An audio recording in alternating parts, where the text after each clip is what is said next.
Good afternoon, I'm Ben Willis, and thanks for joining us. Today, we tackle a subject that might be controversial.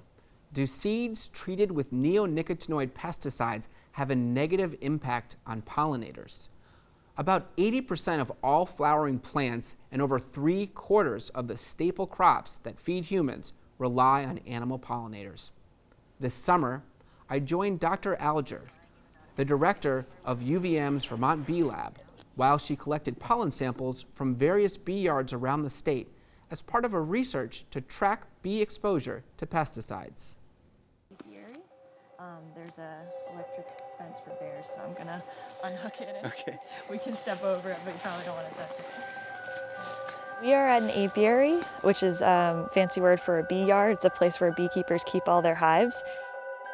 We are here to collect some pollen samples from these hives, and we're going to be testing those pollen samples for pesticide residues. I'm going to open up this little drawer here, and you can see all of the little pollen loads that the bees have brought back. So the goal of this project is to get a better understanding of what kinds of pesticides bees are coming in contact with throughout the landscape. What it is a series of screens that the bees crawl through, and as they crawl through it, the pollen gets pulled off of their legs. So different species of plants have different colored pollen, and so this represents a number of different species that the bees were foraging on. You can see by the different colors. That's cool. Samantha is hoping that by working with beekeepers around Vermont to collect pollen, she can better understand the extent pollinators are being exposed to harmful pesticides. Because honeybees will forage for 2 to 5 mile radius from their apiaries, it gives us a pretty good understanding of what kinds of pesticides are on the landscape at a pretty large scale. It's August 4th, right? And this yard is called Fortin. One of the big reasons why we're doing this study is actually to look at the presence of neonicotinoid residues in bee-collected pollen. And neonicotinoids are a class of pesticides that are highly toxic to birds and to bees and to other macroinvertebrates.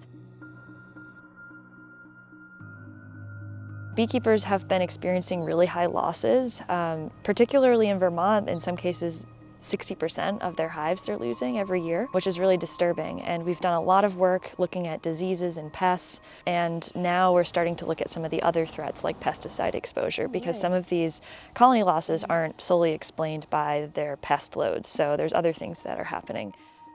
The problem with neonics is that the biggest use of them is actually as seed treatments. The American Bird Conservancy says that one neonicotinoid seed is enough to kill a songbird, just one seed. The majority of row crops of soybean and corn are all planted with these neonicotinoid-coated seeds, and it's probably the biggest use of neonicotinoids in the state. And so I've heard figures in the range of 70% to over 99% of the row crops in Vermont are grown from neonicotinoid-coated seeds. And what happens is these seed treatments are applied to the seeds are planted, and then a small percentage of those neonicotinoids are taken up into the plant tissue. The problem is that those neonicotinoids, because they're a systemic pesticide and they're in the plant tissue, they also get expressed in nectar and pollen of those plants, where foraging pollinators, like our honeybees here, may become exposed to them. The relatively straightforward nature of pollen collection has allowed the Bee Lab to expand the effort and engage more beekeepers in this research. This started off as just a project where the Bee Lab was going out collecting samples from commercial beekeepers, like what we're doing today, but now has expanded into a citizen science project where we have over 15 beekeepers that are collecting samples of pollen from their own hives. So we gave them pollen traps, and we gave them some training. So by doing this, we're getting a lot more samples from a wider geographic range across a lot more apiaries. As we followed Samantha to another pollen collection site, she suddenly stopped her car, hopped out, and started taking pictures. She had spotted bees foraging on corn, direct evidence of how exposure to neonicotinoids can occur.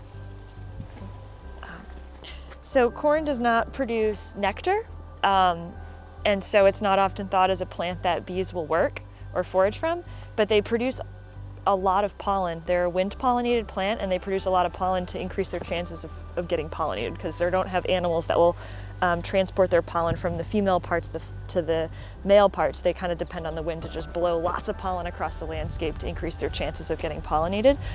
And so as a big producer of pollen, they're actually a pretty decent source of pollen and protein for bees. And so while they're not collecting it for nectar, they are visiting these plants for pollen. And we are right now in a cornfield and seeing lots of honeybees foraging on these corn plants. Very likely that these honeybees that are foraging on these corn plants are getting exposed to significant levels of neonicotinoids right now. This project is not without controversy, something Samantha is well aware of. If neonicotinoid seeds were banned in the state, it could have serious implications for Vermont's agriculture industry. There's concern for farmers that they're not going to have the availability of non-treated seeds to plant. And this is a big problem. If these ag chem companies aren't making non-treated seed available for farmers to use, it's going to be a problem. And so it's important that as policies get drafted, that we figure out a way to make these non-treated seeds available for farmers to allow for a just transition, and really view farmers as part of the solution, and it's not the problem. The problem isn't the farmers, the problem is the system, and the farmers have to be part of the solution. Carefully navigating Vermont's cornfields and bee yards, I'm Ben Willis with Across the Fence.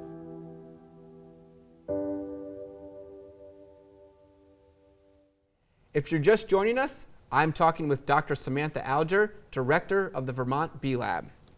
Dr. Alger, welcome to Across the Fence. Thank you for having me. So, what would you say to those farmers who might be concerned about pest control when it comes to whether they use treated seeds or untreated seeds? Yeah, that's a great question.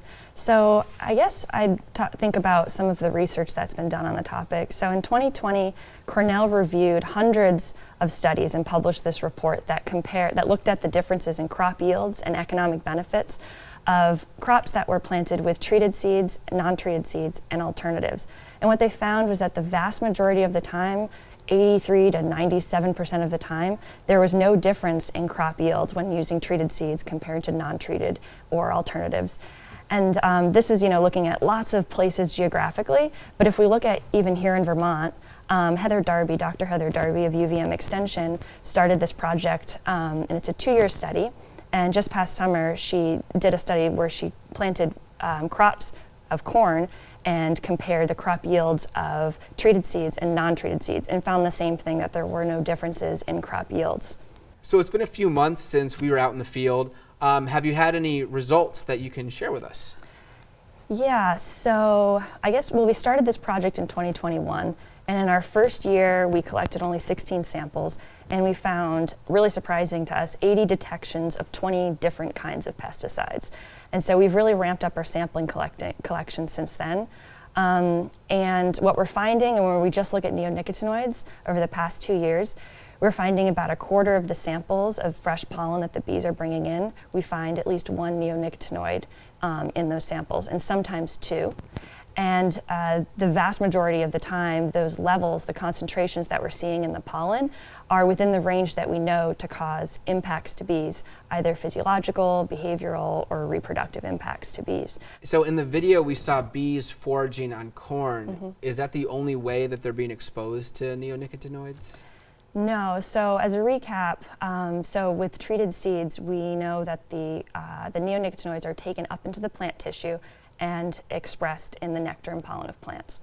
And however, only less than 5% of the neonicotinoids that are on the seed coatings are taken up into the plant. The rest of that, 95% or more, leaches out into the soil, where it can then travel pretty long distances subsurface through water. And so plants that are growing adjacent to these fields, or might be growing in neonicotinoid contaminated soils. And just like how plants take up nutrients from the soil, those non-target plants can also take up the neonicotinoids from the soil and express it in the nectar of pollen. Another big way that pollinators are exposed to these neonics are actually during the planting of these seeds. And so the seeds are coated in a talc or graphite powder, and as they're planted, it creates a dust that the wind blows, and that dust is laden with neonicotinoid residues.